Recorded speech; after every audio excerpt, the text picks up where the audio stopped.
బోధనపట్టణం అచాన్పల్లిలో గల ఇందూర్ మోడల్ పాఠశాలలో 8వ తరగతి చదువుతున్న విద్యార్థి రాజశ్రీ అదృశ్యమయ్యారు.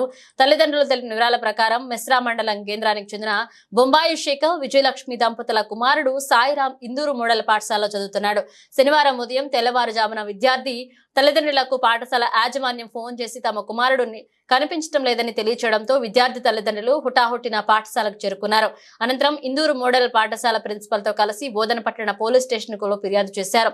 విద్యార్థి తల్లిదండ్రులు మాట్లాడుతూ శుక్రవారం సాయంత్రం తమ కుమారుడు పాఠశాల నుండి కనిపించకుండా పోయిన విషయాన్ని పాఠశాల యాజమాన్యం దాచిపెట్టి శనివారం తెల్లవారుజామున విద్యార్థి తల్లిదండ్రులకు తెలియజేశారని పాఠశాల యాజమాన్యంపై ఆగ్రహాన్ని వ్యక్తం చేశారు.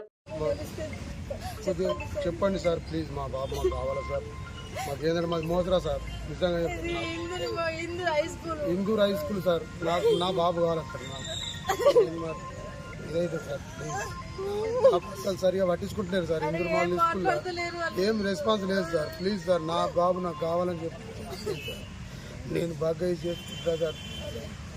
మేము నిన్న వచ్చినాము, మేము నిన్న ఇద్దరం కలిసి హాస్టల్ సైడ్ మా బాబుని ఎంట్రీ చేయించినాము. ఎంట్రీ చేయించిన తర్వాత అక్కడ వాడనికి కూడా అప్పేసినాము.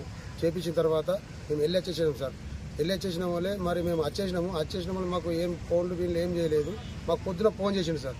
పొద్దున ఫోన్ చేసినాక మాకు ఫోన్ చేసి మీ బాబు కనిపించట్లేదు అని చెప్తున్నారు సార్. మరి మేమైతే నిన్న ఆల్రెడీ 4 o'clock మేము ఆల్రెడీ 4 o'clock లోపలనే మేము జాయిన్ చేసినాం సార్. మాకు 20 మాకు నిన్ననే చేయాలి కదా సార్. మాకు నిన్న అసలు రెస్పాన్స్ అన్నది లేదు సార్. పొద్దున 7 గంటలకు ఫోన్ చేసి మీ బాబు కనిపించలేదంటే మేము ఎట్లా మాట్లాడాలి సార్? మాకు వాళ్ళకన్నా అడిగితే కూడా మాకు ఏమి ఇచ్చేస్తలేరు సార్. అది ఏం రెస్పాన్స్ ఏం చేస్తలేరు సార్. మేము ఏం చేయాలి? మాకు దయచేసి మా బాబు మాకు కావాలా. ఆల్రెడీ మేము పోలీస్ స్టేషన్లో మరి